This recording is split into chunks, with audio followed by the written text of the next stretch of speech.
I didn't leave the house for 3 months because I felt that everyone, even in Hollywood, a place where I expect people to be more open-minded, I got a lot of looks from people. A lot of doors were shut in my face, metaphorically speaking, and a lot of people turned their back on me at that point, and were afraid to be associated. And not as an artist, but as a person, I felt betrayed. I remember those people now, and I think that was a learning period for me and for the whole world. I think that it's strange to me that event has had a similar impact as the Kennedy assassination. It was something that really shocked the world, something the world couldn't explain.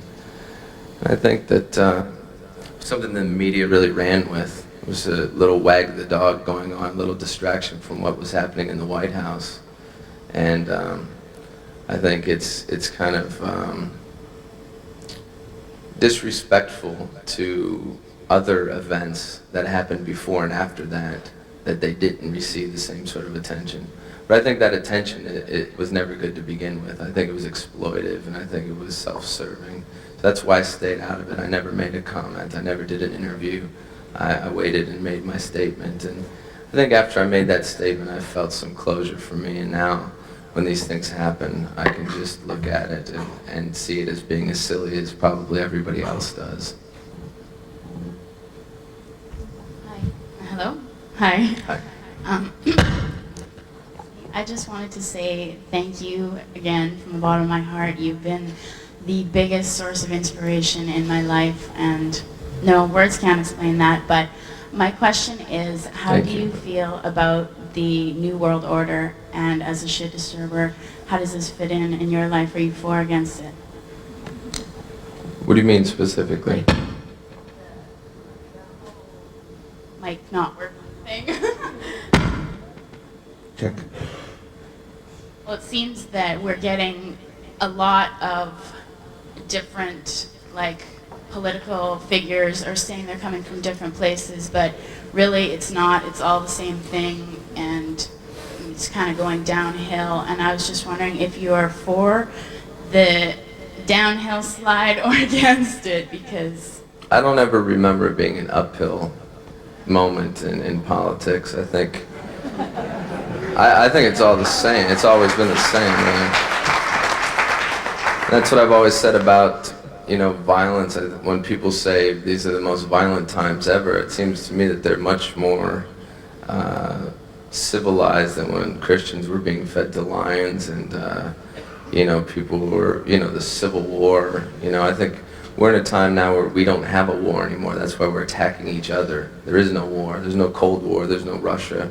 So now people like Joseph Lieberman or whoever it's going to be, they need another battle to fight. So they pick people like me and things like that. But I don't ever take politics seriously.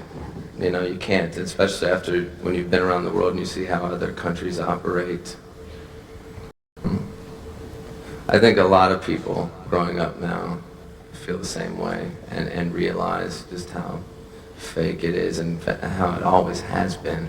We just want to believe, the American dream, and it's not real.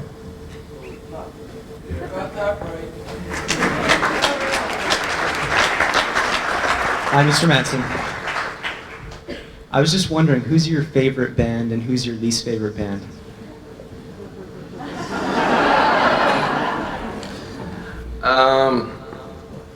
That's hard to say. Favorite band, it's always hard to pick, it always goes back to some of the classics like the Beatles, a record you can always put on, or Pink Floyd, or things that you grew up listening to. As far as least favorite bands, there's too many to mention, but I don't ever really, I hate wasting the effort complaining about them, and it seems always competitive to bitch about them, it seems out of jealousy, but so I'm going to have to say Marilyn Manson is my least favorite band. Yeah, I'm just wondering, your act of coming here obviously is kind of like, you obviously have something you wanted to get across. You say, you Have you been asked to do a keynote anywhere before? And if you haven't gone to one before, or even if you have, why is here and now the right time? What brought you here specifically? I have spoken before at music conferences, and I felt that I hadn't really had the time to do enough press for Canada. So I thought it was a good opportunity. It just happened at the right time. How about a round of applause for that one, you guys? He came to Vancouver. Actually, my manager lied, and he said that it was in Seattle, and when I got off the plane, I was confused. You have another one over there? Just kidding. Hi. Hi. I was just wondering, like, after all the things you've gone through, like, negatively with people, do you find it hard to get close to people and trust people as a person and, stay away from the business aspect of it, but, with just meeting people and being friendly, do you find that difficult?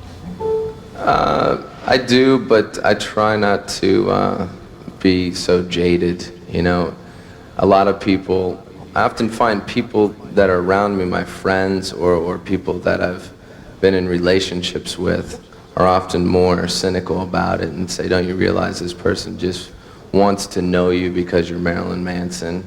And what I always say is, you don't realize, well, that's what I am. If that's why they want to know me, then that's not an insult, that's my life. So I try to I usually reflect people. If someone's nice to me, I'm nice back. If they're not nice to me, then I'm not nice back, and it's about that simple. Hi, Marilyn. I'm in the speakers. We looked here. Yeah. Actually, I'm over here. Hi. No, I lied. I'm right You're here. confusing me. Hey, how's it going? Okay. When you were younger and you started playing music, did you see yourself having an agenda, like the way you want your career to progress, or do you see yourself adapting as you become older to suit a new, an industry need or a new audience? And how's it gone? Have you had any kind of plan whatsoever? Have you seen yourself ending up here, or 5-10 years from now, do you see yourself doing something else, or have you just been flying by the seat of your pants? Well, that kind of relates to what I was talking about earlier with artist obligation. There's often a pressure to try and appeal to what's current, what the trend is, and I tried to avoid that. I think after Antichrist Superstar, I made a record that was completely different because I didn't want people to think that it was only one thing that I did. I wanted to express myself in a different way, and with this record, I did the same thing. I always try and surprise myself. As long as I do that, I think then I can surprise the people that listen to the records. Growing up, I don't think I ever really had any desire or didn't realize that rock music was something I was going to do.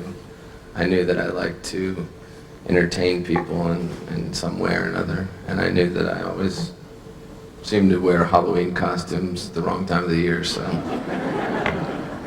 I figured this was the best place to do it. Hi there, Marilyn. Over here. Over here's a I'm very waving vague- to your direct left. Okay, there you go. Hi there. Thank you. It's kind of a two-part question. The first part of it is to Mr. McCarty. I believe he's kind of circling around over there somewhere. And then I kind of wanted to get your response on it. He was talking about insanely great music, which of course is Nelly Furtado, as we all know. And what I'm wondering about that. Sorry. What I'm wondering about that is did you set out, as he was saying, to make insanely great music, maybe putting yourself in the league with unruly sort of comparisons, or did you kind of start out for the art? And I wanted to get Mr. McCarty's response on that as well. I don't think I ever had a specific intention. I knew that I had things to say, and I initially tried to do that as a writer, and then I realized that when I was interviewing other musicians, that it was unfair for me to kind of put my opinions into it when I was trying to write about their opinions. That was kind of the turning point for me, when I knew that I just wanted to say the things that were on my mind, use my imagination, and for some reason people liked it, and I was a little bit surprised by that, and then I felt like I had finally found a home for all of my energy, I guess. You know, just I always had the desire to be doing something. You know, I can't sit still, and that's one of the reasons why I'm here today. You know, I would have normally been at home sleeping, but came here to speak instead. We're glad you came. We're going to wrap it up. I just wanted to ask one last thing, really, to close it.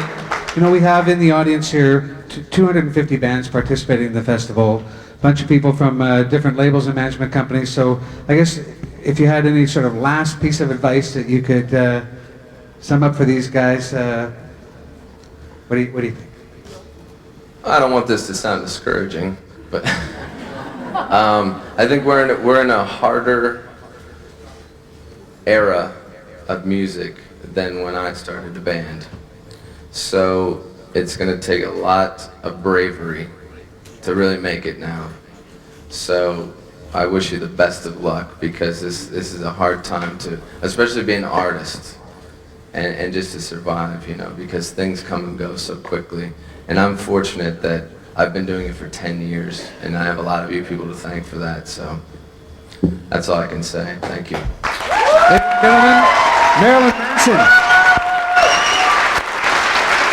I'd say stand up and stretch, make some noise.